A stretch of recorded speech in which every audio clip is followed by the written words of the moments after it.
Hi everyone, welcome again to YT your English tutor. आज की class में cover करेंगे फर्स्ट एडिटोरियल को द हिंदू के स्ट्राइकिंग फियर, इसका टाइटल है। आर्टिकल लिखा गया है ट्रकर्स की हड़ताल पे।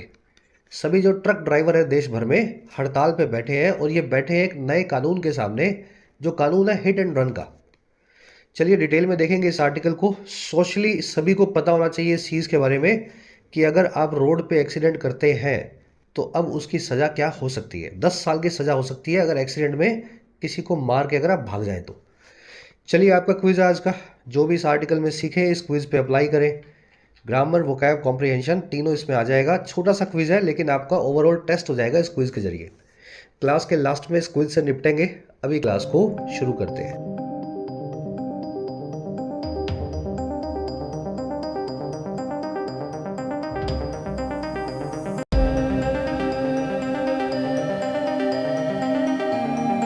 कह रहे हैं जी स्ट्राइकिंग फियर। देखिए फियर का मतलब होता है डर, और स्ट्राइक वर्ड के बहुत सारे मीनिंग्स हैं, बहुत सारे, इनफैक्ट 10 से 11 मीनिंग्स होंगे। जो दो तीन मीनिंग्स आपको अच्छे से पता होने चाहिए। वो पहला है जी स्ट्राइक, यानी कि हड़ताल करना। ठीक है, आपने सुना होगा आज हड़ताल है जी, आज स्ट्राइक है। स्ट्राइक एक वर्ब भी है, स्ट्राइक एक नाउन भी है। दूसरा स्ट्राइक का मीनिंग होता है चोट मारना, हिट करना। और तीसरा स्ट्राइक का मीनिंग होता है जी किसी चीज़ का एक्सपीरियंस करवाना किसी सामने वाले पर्सन को। अगर मैं स्ट्राइक पेन करता हूँ तो मैं आपको पेन यानी दर्द का एक्सपीरियंस करवाता हूँ। अगर कोई चीज़ आपको स्ट्राइक फियर करती है तो वो चीज़ आपको फियर का यानी डर का एक्सपीरियंस करवाती है। तो ये तीन मीनिंग स्ट्राइक वर्ड के पता होने चाहिए आपको: हड़ताल, चोट मारना और किसी चीज़ का एक्सपीरियंस करवाना। अब देखो मीनिंग क्या निकला। कह रहा है जी कोई चीज़ स्ट्राइक कर रही है फियर को। सरकार के द्वारा बनाया गया नया कानून जो है डर का एक्सपीरियंस करवा रहा है सभी ट्रक ड्राइवर्स को। कानून से डरे हुए सब ट्रक ड्राइवर्स हड़ताल पे बैठे हैं। और दूसरा मीनिंग क्या हुआ जी? इस फियर के सामने ट्रक ड्राइवर स्ट्राइक कर रहे हैं, हड़ताल करके बैठे हैं। ठीक है, तो हड़ताल वाला मीनिंग भी निकल गया और किसी चीज़ को एक्सपीरियंस करने का, अनुभव लेने का स्ट्राइक का मीनिंग भी टाइटल से निकल गया। चलिए आगे बढ़ते हैं भाई, क्यों हड़ताल पे बैठे हैं ये। कह रहे हैं जी driver strike is a test for severity of hit and run clause in new penal code. कह रहे हैं जो ड्राइवर्स की स्ट्राइक है, हड़ताल है, कह रहे हैं वो एक टेस्ट है, इम्तिहान है। और किस चीज़ का? सिवियरिटी का। सिवियरिटी का मतलब है कौन सी चीज़ कितनी सीवियर है, कितनी हार्श है, कितनी स्ट्रिंजेंट है, कितनी कड़ी है ना। तो ये टेस्ट जो है एक इम्तिहान है कड़ेपन का, सिवियरिटी का, हिट एंड रन को लेकर के बनाए गए क्लोज का, उस धारा का जो है हमारे न्यू पिनल कोड में, भारतीय न्याय संहिता के इस क्लोज की बात हो रही है। तो पूरा अपना कानून जो हमने चेंज कर रहे हैं, आईपीसी फाईपीसी सब निकाल देंगे। अंग्रेजों ने बनाया था जो एक नया कानून लेकर के आ रहे हैं, भारतीय न्याय संहिता। उसमें हिट एंड रन का जो कानून रखा गया है वो कितना कड़ा कानून है, इस चीज़ का इम्तिहान ट्रकर की स्ट्राइक हमें देगी। चलिए ड्राइवर स्ट्राइक जो है सब्जेक्ट है, इज इसकी वर्ब है। किसी भी कानून की क्लोज की जो सिवियरिटी होती है वो उसकी स्ट्रिंजेंसी होती है। वो क्लोज कितना कड़ा है ना, कितना मजबूत क्लोज है वो। आगे बढ़ेंगे, आर्टिकल की वोकैब पे नज़र डालते हैं। थोड़ा सा वोकैब आज अच्छा है ना। 2-3 दिनों से बड़े बच्चों वाले आर्टिकल्स आ रहे थे, आज थोड़े अच्छे लेवल का जो है वोकैब आप आर्टिकल में देखेंगे। सारे वर्ड्स एक साथ देख लोगे तो क्लास को स्मूथली पढ़ सकोगे मेरे साथ। मॉक टेस्ट पासिस के लिए टेक्स्ट बुक की सेल अभी एक्टिव है। 314 रुपये के अंदर आपको 1 साल का ईयरली मॉक टेस्ट पास मिल जाता है, जिसमें आपके 700 एग्जाम्स, 70,000 से ज़्यादा मॉक टेस्ट इंक्लूडेड हैं। एक ही मॉक टेस्ट पास है जिसमें एसएससी, बैंकिंग, रेलवेज, जो भी एग्ज़ाम आप प्रिपेयर कर रहे हैं उसके मॉक टेस्ट आपको मिल जाएंगे। अभी एसएससी जीडी का जो एग्ज़ाम निकला है उसके मॉक टेस्ट ऑलरेडी ऐड हो चुके हैं पास में। इसका प्रो वर्जन आपको 449 में मिलेगा, जिसमें मॉक टेस्ट के साथ साथ प्रीवियस ईयर पेपर्स भी मिल जाएंगे। जो एग्ज़ाम आप प्रिपेयर कर रहे हैं उन्हें भी मॉक के फॉर्म में आप अटैम्प्ट कर पाएंगे। तो जो भी पास आपको बाय करना है कमेंट सेक्शन में जाएं, आपको नॉर्मल पास दिखाएगा 349 का। आप इस पर कोड लगाएंगे YT10। इस कोड को अप्लाई करते ही आपका प्राइस घट के हो जाएगा 314 रुपीज़। कोड को लगाएं, कोड से ही प्राइस आपका जो है कम होगा। साथ ही आपको प्रीमियम वाला मॉक टेस्ट पास दिखाएगा, प्रो वाला 499 का। अगेन कोड लगाने पे प्राइस घट करके 449 हो जाएगा इसका भी। याद रखें coupon code YT10 and you can take the benefit of the sale today. और ये अपनी वोकैब शीट आज की 5 वर्ड्स हैं। एग्रावेट, थोड़ा सा जूम इन कर रहा हूँ जिन बच्चों के फ़ोन छोटे हैं।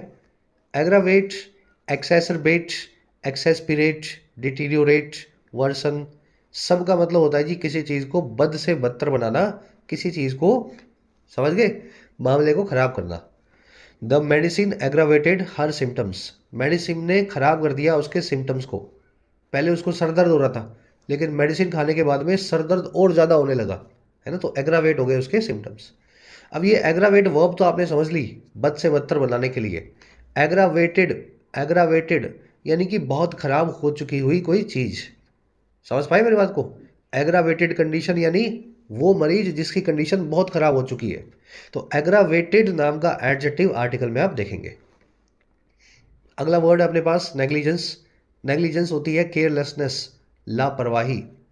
इसको आप डिसरिगार्ड, नेग्लेक्ट, ओवरसाइट या लेक्सिटी भी बोल सकते हैं, लापरवाही को।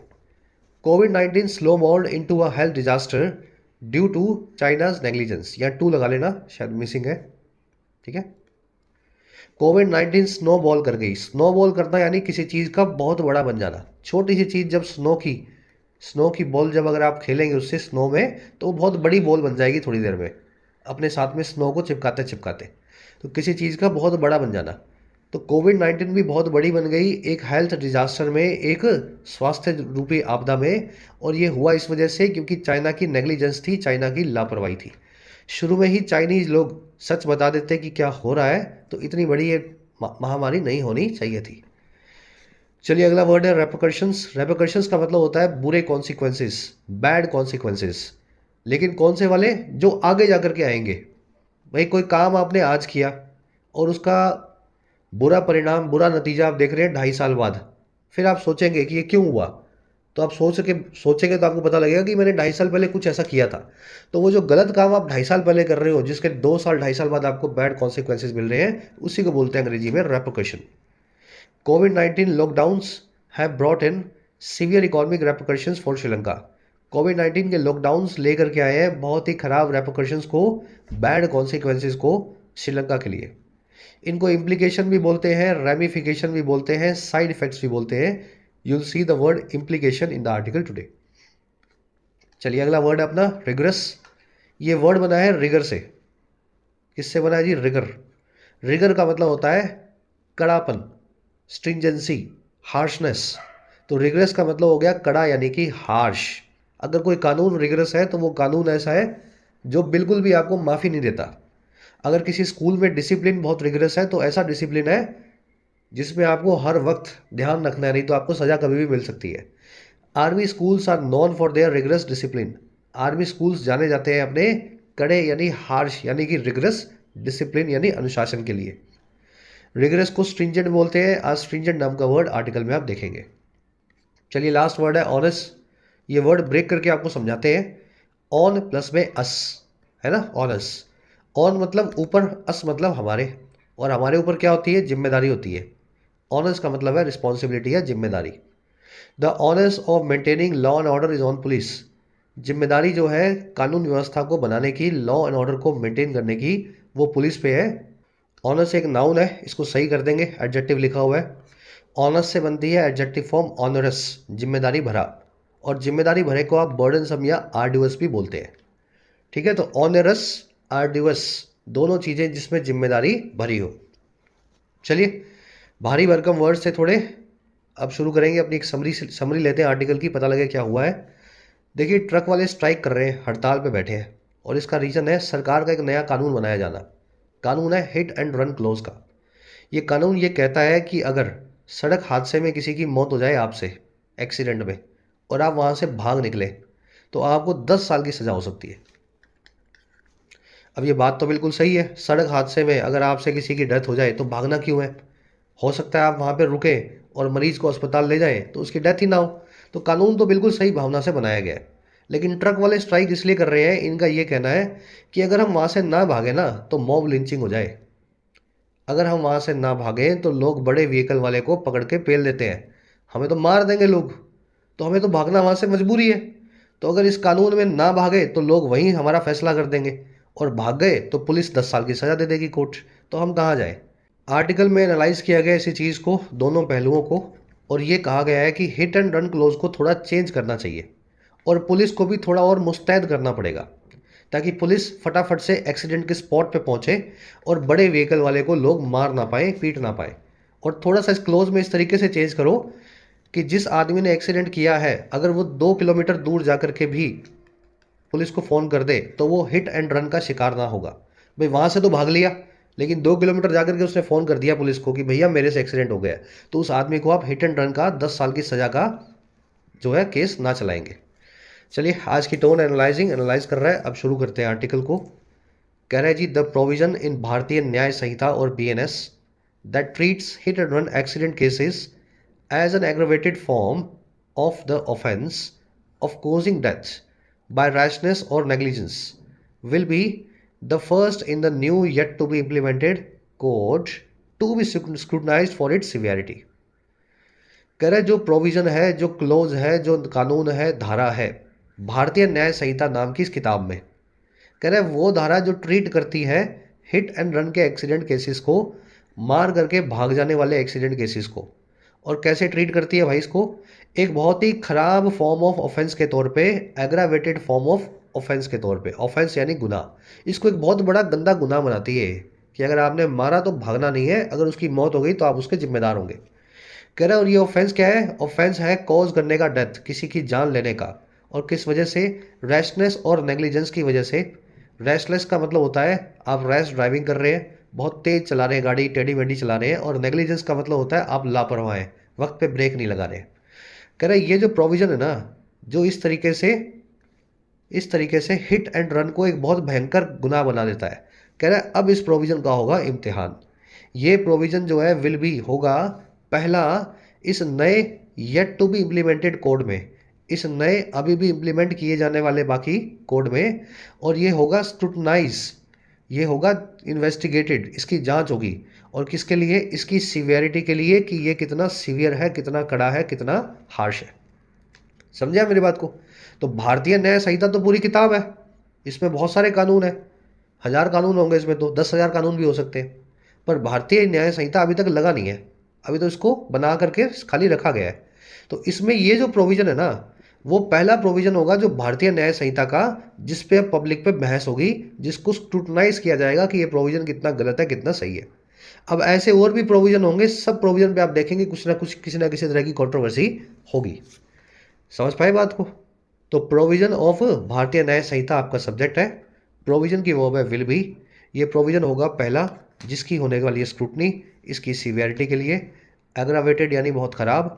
रैशनेस मतलब टेढ़ा मेढ़ा गाड़ी चलाना। नेग्लिजेंस यानी लापरवाही, लैक्सिटी या ओवरसाइट। दैट आया है प्रोविजन के लिए बीएनएस के, दैट की वर्ब है ट्रीट्स। कह रहे जी, with truck drivers worried about the implications of section 106 of the BNS abstaining from work, the government has promised to bring it into play only after consultations। कह रहे जी इस चीज़ के साथ ही, विद किस चीज़ के साथ भाई? ट्रक ड्राइवर्स के वरीड होने के साथ ही, परेशान या चिंतित होने के साथ ही। अच्छा क्यों? अबाउट लगा के बता रहा है, इम्प्लीकेशंस के बारे में, दूरगामी परिणामों के बारे में, रेमिफिकेशन के बारे में, जो है धारा 106 के। और ये 106 किसका? भारतीय न्याय संहिता का, इस नए कानून का।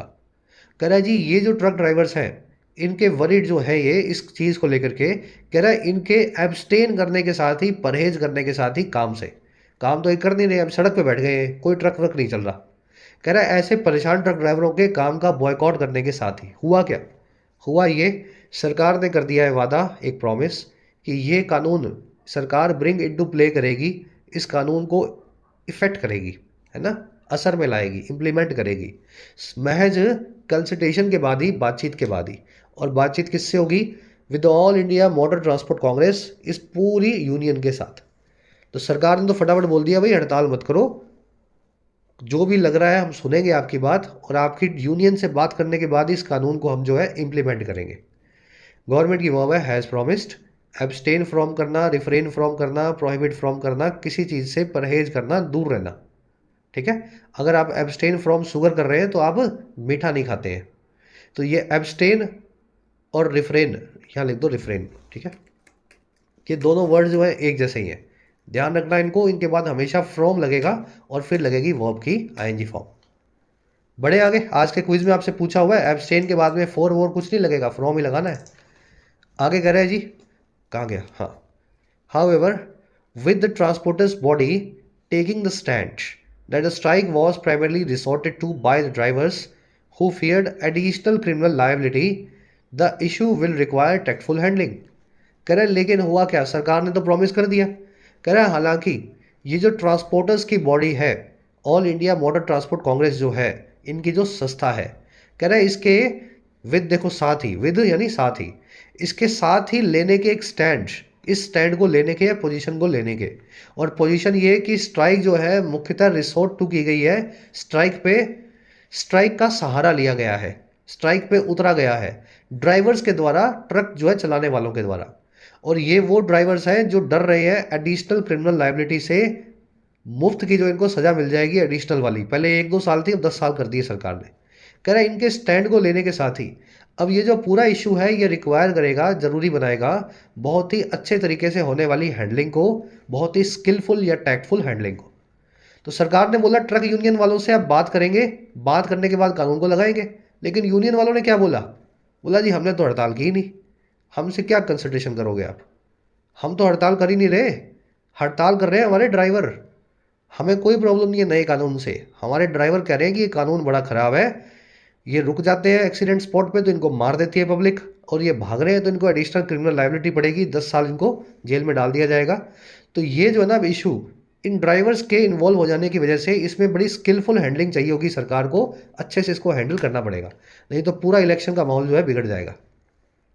स्ट्राइक की वर्ब है was resorted to, resort to करना, किसी चीज़ पे उतर आना। ये रिसोर्ट, रिकोर्स कल की क्लास में आए थे वर्ड्स, आखिरी सहारे या चारे के लिए इस्तेमाल होते हैं। जब भी किसी चीज़ पे आप उतर आते हैं ना, ठीक है, तो उसको आप आखिरी सहारा बना करके यूज़ करते हैं। तो मजदूर जो ड्राइवर है वो भी रिसोर्ट टू किए हैं इस हड़ताल पे। हु आए ड्राइवर्स के लिए वर्ब है इसकी फियर्ड, ड्राइवर जो कि डर रहे हैं इस चीज़ को लेकर के। इशू की वर्ब है विल रिक्वायर, टैक्टफुल मतलब स्किलफुल। कह रहा है it has now become an issue that concerns transport workers than those running the business of transportation. अब वही बात लिखी है, कह रहा है अब ये एक ऐसा मुद्दा बन चुका है जो कंसर्न करता है, जुड़ा हुआ है ट्रांसपोर्ट वर्कर से, ट्रक ड्राइवर से, और बजाय किसके, बजाय उन लोगों के जो धंधा या बिजनेस रन करते हैं ट्रांसपोर्टेशन का, ट्रक कंपनियां जो चलाते हैं। तो अब ट्रांसपोर्ट मोटर यूनियन से बात करके कुछ ना होगा, ये मुद्दा है ट्रक ड्राइवर्स का, अब आपको ट्रक ड्राइवर से बात करनी है। इट की वर्ब है हैज़ बिकम, दैट वर्ब है, दैट की वर्ब है कंसर्न्स। चलिए ये दोज वाला कॉन्सेप्ट अभी करेंगे, फिर से रिवाइज करवाएंगे आपको। ये अपना फर्स्ट पैराग्राफ पूरा करते हैं। कह रहा है it may appear that a strike against law that makes penal provisions concerning hit and run accidents more stringent is unjustified. कह रहा है जी हो सकता है ऐसा देखने में लगे, इट मे अपीयर, भाई जो आम आदमी अखबार में पढ़ता है इस मामले को, हो सकता है उसको ऐसा लगे कि एक हड़ताल जो है एक कानून के सामने, और वो कानून जो बनाता है पीनल प्रोविजंस को, सजा के प्रावधानों को, और किससे जुड़े हुए, हिट एंड रन के एक्सीडेंट से जुड़े हुए। हिट एंड रन आप समझ चुके हैं, किसी को मार करके अपनी गाड़ी से ठोक करके भाग जाना। कह रहे एक ऐसा कानून, कह रहे एक स्ट्राइक एक ऐसे कानून के सामने जो हिट एंड रन के एक्सीडेंट के केसेस में सजा को, पीनल प्रोविजंस को बनाता है और ज़्यादा कड़ा, स्ट्रिंजेंट या हार्श। कह रहे वो अनजस्टिफाइड है, ये स्ट्राइक बिल्कुल नहीं होनी चाहिए, आम आदमी के हिसाब से स्ट्राइक बहुत गलत है, अनजस्टिफाइड है। और कब, specially in the context of road accidents becoming a leading source of fatalities in the country, खास करके इस कॉन्टेक्स्ट में। और कॉन्टेक्स्ट ये है, सिचुएशन ये है कि रोड एक्सीडेंट जो है वो बन रहे हैं सबसे बड़ा कोर्स, सबसे बड़ा सोर्स मौतों का, फेटालिटीज़ का भारत में। तो सबसे ज़्यादा एक्सीडेंट्स की वजह से ही डेथ्स होती है इंडिया में, हमारी कंट्री में। और अगर एक्सीडेंट्स के खिलाफ बनने वाले कानून के ऊपर स्ट्राइक हो तो आम आदमी को देख करके ये लगेगा कि ये स्ट्राइक नहीं होनी चाहिए। कह रहा इट मे अपीयर सो, लेकिन इसके दूसरे पहलू भी है। इट की वर्ब है मे अपीयर, ठीक है। स्ट्राइक की वर्ब है इज अनजस्टिफाइड, अनजस्टिफाइड एडजेक्टिव हो गया, इज इसकी वर्ब होगी। दैट की वर्ब है makes, make the provisions more stringent, ये कानून बनाता है पीनल प्रोविजन को, सजा के प्रावधानों को और ज़्यादा कड़ा, है ना। स्ट्रिंजेंट करना किसी चीज़ को, स्ट्रिंजेंट यानी कड़ा या हार्श। फेटेलिटी का मतलब होता है डेथ। फेटेलिटी की जगह कभी कभी एक वर्ड यूज़ होता हुआ देखेंगे आप, जो है कैजुअलिटी। कैजुअलिटी का मतलब होता है डेथ एंड इंजरीज। किसी एक्सीडेंट में मान लीजिए 20 कैजुअलिटीज़ हैं, तो हो सकता है वहाँ पे 10 ही फेटालिटीज़ हो। 20 लोग जो हैं या तो वो मारे गए या एक्सीडेंट हुआ या वो इंजर्ड हुए, डेथ प्लस में इंजरी, है ना। तो ये होगी कैजुअलिटी। फेटालिटी सिर्फ डेथ के बारे में बताएगा। कह रहे जी, however it has also drawn attention to the question whether there was a case for increasing the jail term for accidents। कह रहे लेकिन ये ड्रॉ अटेंशन करता है, हमारा ध्यान खींचता है इस सवाल की तरफ भी, हाँ या ना, हमें एक ज़रूरत या केस था या नहीं इंक्रीज करने का जेल की सज़ा को एक्सीडेंट्स के लिए। और एक्सीडेंट्स के लिए कहाँ से कहाँ तक इंक्रीज हो रही है सज़ा? From 2 to 5 years in all cases, 2 सालों से 5 साल सभी केसेस में। तो ये सवाल भी हमारे सामने आना चाहिए। कह रहे हैं एंड टू 10 और 10 साल तक बढ़ाने का in the case of failure to report them to authorities, उस केस में जब आप नाकामयाब रहते हैं एक्सीडेंट को अथॉरिटीज़ को रिपोर्ट करने में, जब आप गाड़ी ठोक करके वहाँ से भाग जाते हैं। समझ आ गया सेंटेंस? तो ये आम आदमी का ध्यान इस तरफ भी जाना चाहिए था कि आखिर 2 साल से 5 साल या फिर 10 साल सज़ा को किया क्यों गया है, क्या ज़रूरत है इतनी बड़ी सज़ा देने की रोड एक्सीडेंट्स के अंदर। इट की वर्ब है हैज़ ड्रॉन, ड्रॉ अटेंशन करना, किसी चीज़ की तरफ ध्यान खींचना। केस की वर्ब है वॉज। चलिए अब नेक्स्ट पैराग्राफ पे आएंगे। एक कॉन्सेप्ट है ऊपर देन दोज वाला, फटाफट इसको देख लो। कॉन्सेप्ट ये कहता है जी हमेशा कंपेरेबल थिंग्स को ही कंपेयर करना है, जो चीज़ें एक जैसी हो वही कंपेयर हो सकती है। अगर एक जैसी चीज़ें ना दिख रही हो तो आप दैट और दोज इन दोनों प्रोनाउन का इस्तेमाल करके उनको एक जैसा बना सकते हैं। The complexity of the advance software is much higher than the basic version. जो कॉम्प्लेक्सिटी है, जो पेचीदगी है, जटिलता है इस एडवांस सॉफ्टवेयर की, ये बहुत ज़्यादा है बेसिक वाले वर्जन से। क्या ये सेंटेंस सही है?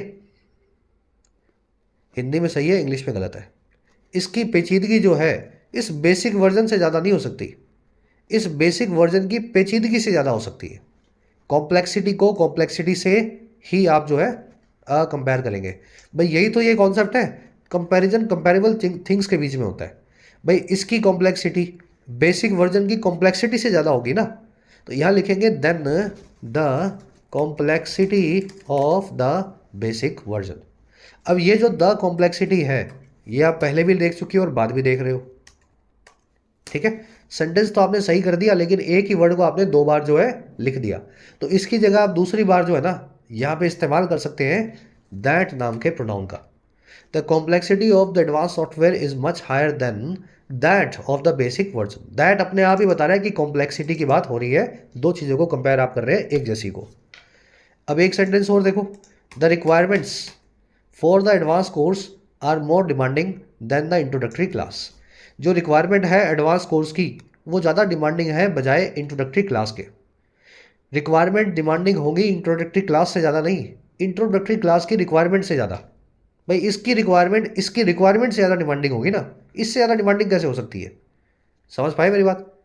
चलो तो रिक्वायरमेंट्स के लिए यहाँ लिखेंगे then the requirements, then the requirements, ठीक है, ऑफ द इंट्रोडक्टरी क्लास।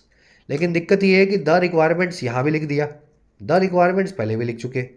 जब एक ही नाउन को 2 बार यूज़ कर रहे हो, एक ही सेंटेंस में कंपेयर कर रहे हो, तो यहाँ पे आप उसको प्रोनाउन से बताएं।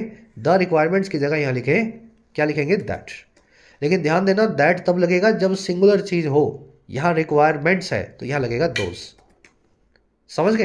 तो दैट और दोज का इस्तेमाल करके सिंगुलर और प्लूरल के लिए आप कंपेरेबल थिंग्स को कंपेयर कर सकते हैं। अब इसी कॉन्सेप्ट का एक एडवांस्ड वर्जन है। कभी कभी आपको देन मिलेगा ही नहीं, लेकिन कॉन्सेप्ट आपको फिर भी लगाना है। The responsibilities of a manager extend beyond an individual contributor. Responsibility जो है एक मैनेजर की वो एक्सटेंड करती है बहुत आगे बियॉन्ड एक इंडिविजुअल कॉन्ट्रीब्यूटर के। तो एक छोटा क्लर्क जो है उसकी रिस्पॉन्सिबिलिटी से काफ़ी ज़्यादा रिस्पॉन्सिबिलिटीज़ होती है एक मैनेजर की। तो ये जो एक्सटेंड बियॉन्ड कर रही हैं, बहुत आगे बढ़ गई हैं, इंडिविजुअल कॉन्ट्रीब्यूटर से या उसकी रिस्पॉन्सिबिलिटीज से? ऑफ कोर्स उसकी रिस्पॉन्सिबिलिटीज से। भाई मेरी जिम्मेदारी आपकी जिम्मेदारी से ज़्यादा होगी ना, आपसे ज़्यादा कैसे हो सकती है? मैं हिंदी में तो बोल सकता हूँ मेरी जिम्मेदारी आपसे ज़्यादा है, मेरी जिम्मेदारी आपसे ज़्यादा नहीं है, आपकी जिम्मेदारी से ज़्यादा है। तो देन तो यहाँ नहीं लगा हुआ। बच्चे सोचते हैं कि देन नहीं लगा हुआ तो मैं ये एरर को, ये वाले कॉन्सेप्ट को लगाऊँ नहीं। आपको तो मीनिंग समझना है, तो लॉजिकली समझो। यहाँ पे जिम्मेदारी को जिम्मेदारी से कंपेयर करोगे तो beyond the responsibilities of an individual, है ना, कंट्रीब्यूटर।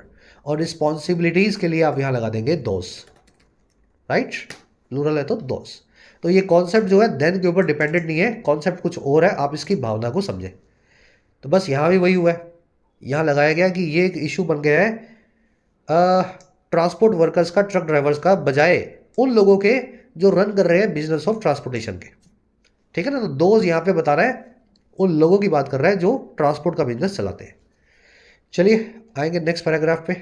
आगे कह रहा है section 106 of the BNS will replace section 304A of the IPC. कह रहा है 106वां सेक्शन जो है भारतीय न्याय संहिता का, ये जगह ले लेगा, रिप्लेस कर देगा सेक्शन 304A को आईपीसी के, इंडियन पिनल कोड के, which punish the causing of death by rash and negligent acts that does not amount to culpable homicide. कह रहा है ये सेक्शन 304A वही था आईपीसी का जो पनिश किया करता था अभी तक कॉज करने को, डेथ को, किसी की जान लेने को गलत ड्राइविंग की वजह से या रैश और नेग्लिजेंट एक्ट की वजह से, जो अमाउंट तो नहीं करता है, बराबर बिल्कुल भी नहीं है कल्पेबल होमिसाइड के, जानबूझ करके किए गए मर्डर के। कल्पेबल मतलब जिसमें कल्प हो, कुछ गुनाह हो, होमिसाइड यानी मर्डर। कल्पेबल होमिसाइड होती है आपने किसी आदमी को गुस्से में मारा, पीटा और उसकी जान लेने के इरादे से मारा, तो वो होती है कल्पेबल होमिसाइड, मर्डर बोल सकते हैं। तो ये जो सेक्शन 106 है 304A की जगह आएगा। 304A के अंदर आप नेग्लिजेंट ड्राइविंग के लिए किसी को सजा देते थे, लेकिन ये सजा बिल्कुल भी मर्डर की सजा के बराबर नहीं होती थी। चलिए सेक्शन की वर्ब है विल रिप्लेस, ठीक है, विच की वर्ब है पनिश्ड, दैट की वर्ब है does not amount to. Amount to होना किसी चीज़ के बराबर होना, इक्वल टू होना, ठीक है, something amounts to something else, तो वो चीज़ दूसरी चीज़ के बराबर होती है, इक्वल होती है। चलिए आगे कह रहा है जी, जस्ट मिनट इसको कर दूँ मैं सही। कह रहा है the existing section provides for a 2 year jail term. जो ये 304A आईपीसी का है, जो भी जल्दी ही निकाल दिया जाएगा, ये जो एग्जिस्टिंग सेक्शन है ये प्रोवाइड फॉर करता है, इंतजाम करता है 2 साल की जेल की सज़ा का। कह रहा there are 3 components to the section 106। कह रहा नया वाला जो है सेक्शन 106 जो इसकी जगह आएगा, इसके 3 कॉम्पोनेंट्स हैं। कौन कौन से कॉम्पोनेंट्स हैं, कौन कौन से हिस्से हैं, अभी इसने कॉलम लगा के बताया है यहाँ पे, है ना, एक लिस्ट सी इसने बना करके बताई है। कह रहा है जी first, it prescribes a prison term of up to 5 years. पहला कंपोनेंट ये है कि ये प्रिस्क्राइब करता है, ये सजेस्ट करता है जेल की सज़ा को, इनकार्सरेशन या प्रिजन टर्म को 5 सालों तक की। और किसके साथ, साथ ही साथ बिसाइड्स अ फाइन, एक जो है फाइन के। और किस वजह से, for causing death due to rash और नेग्लिजेंट एक्ट्स, कॉज करने के लिए डेथ को, जान लेने के लिए किसी की गलत ड्राइविंग की वजह से, नेग्लिजेंट ड्राइविंग की वजह से। तो फर्स्ट कंपोनेंट ये है, 5 साल तक की सज़ा हो सकती है और आपके ऊपर फाइन भी लग सकता है। दूसरा कंपोनेंट क्या है, second, it provides for reduced criminal liability for registered medical doctors of 2 years in jail.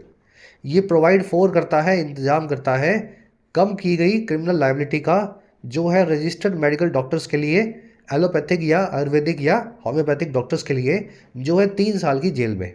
और कब, if death occurred in the course of a medical procedure, अगर डेथ हो जाए मेडिकल प्रोसीजर के दौरान, in the course of a operation. तो दूसरा close ये कहता है कि अगर ऑपरेशन के दौरान मरीज की मौत हो जाए तो डॉक्टर को 2 साल की सज़ा मिल सकती है। पहले ज़्यादा थी, अब ये 2 साल की कर दी गई है, रिड्यूस कर दी गई है। हर केस में नहीं मिलेगी, सिर्फ उसी केस में जहाँ पे मरीज़ के घर वाले कोर्ट में प्रूव कर सकें कि डॉक्टर ने कोई लापरवाही की है, डॉक्टर शराब पी करके ऑपरेशन कर रहा था, इस तरह के कुछ लापरवाही प्रूव कर सके तभी मिलेगी। तो ये 2 कंपोनेंट है 106 के। तीसरा कंपोनेंट क्या है जी, वो आगे बताएगा। सेंटेंस आपने देख लिया, ठीक है, इट हैज़ 2 कंपोनेंट्स। पहला कंपोनेंट, गलत ड्राइविंग करोगे तो 5 साल तक की सज़ा हो सकती है। दूसरा, अगर लापरवाही से ऑपरेशन करोगे, जान लोगे मरीज़ की, तो 2 साल की सज़ा हो सकती है। इन द कोर्स ऑफ मतलब दौरान या ड्यूरिंग। कह रहे the second close concerns road accidents in which if the person involve in rash and negligent driving escapes without reporting it to a police officer. कह रहे जो सेकंड क्लोज है, ये जो डॉक्टर्स वाला, कह रहे जी सेकंड क्लोज जुड़ा हुआ है रोड एक्सीडेंट से। एक्चुअल में सेकंड नहीं, या थर्ड होना चाहिए भाई, फर्स्ट और सेकंड तो ऊपर बता दिया गया, ठीक है, तो यहाँ थर्ड लिख लो, थर्ड समझ लो। कह रहे जो तीसरा जो क्लोज है, जो कॉम्पोनेंट है, वो जुड़ा हुआ है रोड एक्सीडेंट से, जिनमें अगर एक पर्सन जो इन्वॉल्व होता है रैश और नेग्लिजेंट ड्राइविंग में, जिसकी जो गलत ड्राइविंग कर रहा है, कह रहा है वो स्केप कर जाता है, वहाँ से भाग निकलता है बिना इस चीज़ को पुलिस को रिपोर्ट किए या फिर एक मजिस्ट्रेट को रिपोर्ट किए, बहुत ही जल्दी इंसिडेंट के बाद, सून आफ्टर द इंसिडेंट्स। कह रहे इसमें क्या होता है, द इम्प्रिजनमेंट में extend to 10 years and a fine. तो 5 साल की सज़ा 10 साल की भी हो सकती है, एक्सटेंड हो सकती है एक फाइन के साथ। तो ये इसका थर्ड क्लोज है। बता दिया तो 5 साल की सज़ा प्लस में पब्लिक की मार, वहाँ रुक गए तो, और नहीं बताया वहाँ से भाग निकले तो पब्लिक की मार से बच जाओगे, लेकिन सज़ा फिर 10 साल की मिलेगी। पर्सन की वर्ब है स्केप्स, स्केप्स, ठीक है। इम्प्रिजनमेंट की वर्ब है मे एक्सटेंड टू। इम्प्रिजनमेंट मतलब सजा यानी कि इनकार्सिरेशन, है ना, कारावास। कह रहा है जी drivers, drivers flee in accident scene out of fear of lynching. अब ये जो है ना सेंटेंस इस पूरे आर्टिकल की आत्मा है, सोल है। ड्राइवर्स फ्ली करते हैं, स्केप करते हैं, भाग निकलते हैं एक एक्सीडेंट सीन से, लिंचिंग के फियर से, पब्लिक के द्वारा धुलाई के फियर से। मॉब लिंचिंग आप समझते हैं, मॉब वायलेंस। कह रहा है in such cases the authorities seem to believe that such drivers can move away from the scene of crime and then report to the police. कह रहा है ऐसे केसेस में अथॉरिटीज़ ऐसा लगता है कि वो बिलीव करती है, मानती है कि ऐसे ड्राइवर्स मूव अवे कर सकते हैं, थोड़ा दूर जा सकते हैं क्राइम के सीन से, एक्सीडेंट के सीन से, और फिर रिपोर्ट कर सकते हैं इसको पुलिस को। तो हमें देख के ऐसा लगता है कि पुलिस वाले भी यही एक्सपेक्ट कर रहे हैं कि बताना तो है, थोड़ा दूर भाग जाओ, 15-20 मिनट कहीं, है ना, टाइम ले लो कहीं भागने का, फिर वहाँ से जाकर के भले ही फ़ोन कर दो पुलिस को कि मेरे से एक्सीडेंट हो गया। अथॉरिटीज़ की वर्ब है सीम, ठीक है। ड्राइवर्स की वर्ब है कैन मूव अवे फ्रॉम। अच्छा और क्या जी, कह रहे जी term hit and run is one in which the offending vehicle is not identified. कह रहे टर्म जो है हिट एंड रन, ये वो टर्म है, ये वो वाला फ्रेज है, ये वो वाली बात है जिसमें ऑफेंडिंग व्हीकल जो है, मार करके भागने वाला जो व्हीकल है, वो आइडेंटिफाई नहीं किया जा सकता, उसके बारे में पता ही नहीं लगता। तो हिट एंड रन तो तब होता है जब पता ही नहीं है मारा किसने है, समझ गए। It must be emphasized that once the person causing a fatal accident is identified, the onus on the police to prove culpability of rashness or negligence remains the same। कह रहे इस चीज़ पे भी जोर दिया जाना चाहिए, इम्फेसाइज किया जाना चाहिए कि एक बार जब जो आदमी जिसने एक्सीडेंट किया है अगर वो आइडेंटिफाई हो जाता है, तो जो ऑनस है, जो जिम्मेदारी है पुलिस पे प्रूव करने की, साबित करने की उस आदमी के गुनाह को, कल्पेबिलिटी को, उसके गिल्ट को, जो है गलत ड्राइविंग करने का, वो उतना ही बना रहता है, रिमेन्स द सेम। तो ऐसा नहीं है अगर आपने अपना नाम बता दिया पुलिस को फ़ोन करके कि मैंने एक्सीडेंट किया है, तो फिर आपको कोर्ट में प्रूव करना है कि आपने गलत ड्राइविंग नहीं की। ड्राइविंग तो पुलिस ही प्रूव करेगी कि आपने गलत की है या नहीं की है ना, जो भी उसके पास गवाह होंगे, जो भी विटनेस होंगे। तो सज़ा और केस तो वैसे ही चलने वाला है, इसलिए अपना नाम बता देना अच्छी बात है, उससे आपका केस बिगड़ेगा नहीं। तो ये चीज़ सरकार को ट्रक ड्राइवर्स को बतानी चाहिए, समझ पाए ना। इट की वर्ब है मस्ट बी इम्फेसाइज्ड। पर्सन की वर्ब है इज आइडेंटिफाइड। ऑनस यानी जिम्मेदारी, वर्ब है रिमेन्स। कल्पेबिलिटी यानी आपका गुनाह या आपका दोष, आपका गिल्ट या आपका, समझ गए ना। कह रहे जी given that many accidents are caused due to poor road conditions too, a relevant question is whether the law should focus on raising present terms. कह रहे जी देखते हुए इस चीज़ को, गिवन दैट कि बहुत सारे एक्सीडेंट्स कॉज होते हैं गलत रोड कंडीशंस की वजह से भी, तो एक सही क्वेश्चन ये होगा वेदर, हाँ या ना, कि लॉ को फोकस करना चाहिए या नहीं रेज करने पे, बढ़ाने पे प्रिजन की टर्म्स को। ये बात भी तो है, बहुत सारे एक्सीडेंट सड़क पे गड्ढों की वजह से होते हैं, डिवाइडर पे बैरिकेडिंग नहीं होती, कोई जानवर आगे आ जाता है। तो ये जब गलत रोड कंडीशंस की वजह से हो रहे हैं, तो ये सवाल भी तो उठना चाहिए कि ऐसे केस में प्रेजेंट टर्म्स क्यों बढ़ा रहे हो, पहले रोड अच्छी करो ना। और on A comprehensive accident prevention policy package covering imprisonment, compensation और सेफ्टी। और या फिर हमारा फोकस होना चाहिए बजाय प्रेजेंट टर्म को बढ़ाने के, एक comprehensive accident prevention policy package पे, जो तीनों ही चीज़ों को कवर करता हो। एक तो जेल में सज़ा को, दूसरा हर्जाने को, और तीसरा सेफ्टी को। तो खाली जेल की टर्म्स मत बढ़ाओ, सड़कें ख़राब है, एक पूरी पॉलिसी बनाओ जिसमें सड़कें सही करोगे, गलत आदमी को सज़ा भी दोगे, और जो विक्टिम है उसके घर वालों को कुछ हर्जाना भी दोगे। ये पॉलिसी कॉम्प्रिहेंसिव सी बने तो ज़्यादा सूट करेगी। चलिए सिंपल सा आर्टिकल है, लास्ट सेंटेंस की स्ट्रक्चर देख लो। एक्सीडेंट्स की वो है आर कोस्ट गिवन दैट, आप जानते हैं, देखते हुए या कंसीडरिंग इसको बोला जाता है, क्या कंसीडरिंग दैट, है ना। दैट लग गया तो इसके बाद में क्लोज आएगा, सब्जेक्ट और वर्ब दोनों रखे होंगे। अगर दैट नहीं होता तो यहाँ पे सब्जेक्ट वर्ब ना करके कोई एक, समझ गए ना, कॉन्सेप्ट पूरा नहीं करवा रहा हूँ, सबको आता है, इसलिए थोड़ा सा आपको रिवाइज करवा रहा हूँ। दैट लगा दें और ना लगाएं तो उसमें क्या फ़र्क आता है कंसीडर गिवन के साथ। चलिए रेलिवेंट मतलब संबंधित, क्वेश्चन मतलब क्वेश्चन की वर्ब है इज, लॉ की वर्ब है शुड फोकस ऑन। फोकस जब भी करेंगे ऑन लगा के बताएं जिस भी चीज़ पे आप कर रहे हैं। कॉम्प्रिहेंसिव यानी डिटेल्ड, कंपनसेशन यानी हर्जाना, है ना। चलिए, एक छोटा सा कॉन्सेप्ट है बिसाइड्स और अपार्ट फ्रॉम के बीच का डिफरेंस। बिसाइड्स और अपार्ट फ्रॉम के बीच का डिफरेंस। बिसाइड्स या अपार्ट फ्रॉम दोनों का मतलब होता है साथ ही साथ, साथ ही साथ। लेकिन अपार्ट फ्रॉम का जो मीनिंग है ना, वो ऐसा होता है इसे छोड़ करके। ये नेगेटिव और पॉजिटिव दोनों में यूज़ होगा, बिसाइड्स हमेशा पॉजिटिव केस में यूज़ होगा। यूज़ करके दिखाता हूँ। बिसाइड्स और apart from my cousins some neighbours were also invited. साथ ही साथ या छोड़ करके मेरे कजिन्स को कुछ नेबर्स को भी बुलाया गया था। भाई मेरे कजिन्स को तो बुलाया ही था, उनको छोड़ दो आप, उनको तो बुलाना ही था। उसके साथ ही साथ उन्हें छोड़ दो, उनके साथ ही साथ कुछ जो है पड़ोसियों को भी बुलाया गया था। यहाँ पे पॉजिटिव फीलिंग आ रही है सेंटेंस में, सेंटेंस की टोन पॉजिटिव है। भाई इनको तो बुलाया था, इनको भी बुला लिया। तो जब पॉजिटिव फीलिंग आ रही है तो या तो बिसाइड्स लगाओ या अपार्ट फ्रॉम लगाओ, बोथ आर करेक्ट। क्यों करेक्ट है? क्योंकि अपार्ट फ्रॉम तो पॉजिटिव में भी यूज़ होता है, नेगेटिव में भी यूज़ होता है, बिसाइड पॉजिटिव में यूज़ होता है। ये सेंटेंस पॉजिटिव वाला है, दोनों यहाँ पे जो है सूट करेंगे। एक सेंटेंस और देखो, बिसाइड्स या apart from my cousins no one else was invited. छोड़ करके मेरे कजन्स को, मेरे चचेरे फुफेरे बहनों भाइयों को कोई भी इन्वाइटेड नहीं था, किसी को भी नहीं बुलाया गया था। अब सेंटेंस की टोन नेगेटिव है। भाई मेरे कजिन्स को छोड़ दो, उनको तो बुलाना ही था। यहाँ भी देखो, उनको तो बुलाना ही था, ठीक है, उनको तो बुलाना ही था, लेकिन उनके अलावा किसी और को नहीं बुलाया हमने। जब नेगेटिव कनोटेशन है तो आप नेगेटिव वाला अपार्ट फ्रॉम यूज़ करेंगे। आप यहाँ पे बिसाइड्स का इस्तेमाल नहीं कर सकते। बिसाइड्स का मतलब होता है इसके साथ साथ ये भी हुआ, अपार्ट फ्रॉम का मतलब होता है इसके साथ साथ ये भी हुआ या कुछ और नहीं हुआ। नेगेटिव पॉजिटिव दोनों केसेस में अपार्ट फ्रॉम लगेगा, जो आप लगाना चाहें, ठीक है। Apart from my cousins, the fans love the actress for energy in persona besides apart from her acting skills.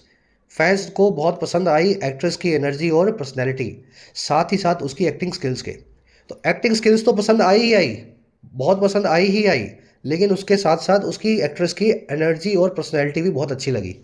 दोनों में से कुछ भी लगा लो, भाई पॉजिटिव चीज़ है ना, इसके साथ साथ वो भी, उसके साथ साथ ये भी। अब ये लास्ट वाला सेंटेंस जो है, ये मेरे ख्याल से आप गलत नहीं करोगे, सबको दे रहा हूँ एज होमवर्क।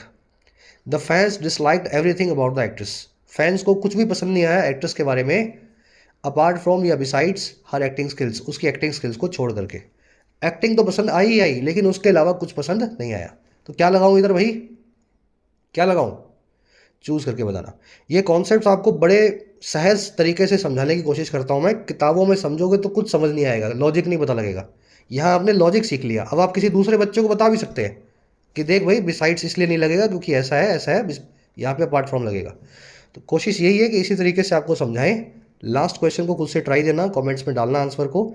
जिन बच्चों का गलत होगा जरूर से रिप्लाई करके बताएंगे। चलिए अब आ जाओ अपने क्विज पे। फर्स्ट क्वेश्चन में पूछा है जी, इनमें से कौन सा सिनेरियो ऐसा है जिसको आप हिट एंड रन नहीं मानेंगे? मेंस लेवल का क्वेश्चन है, मल्टीपल आंसर्स भी हो सकते हैं इसके।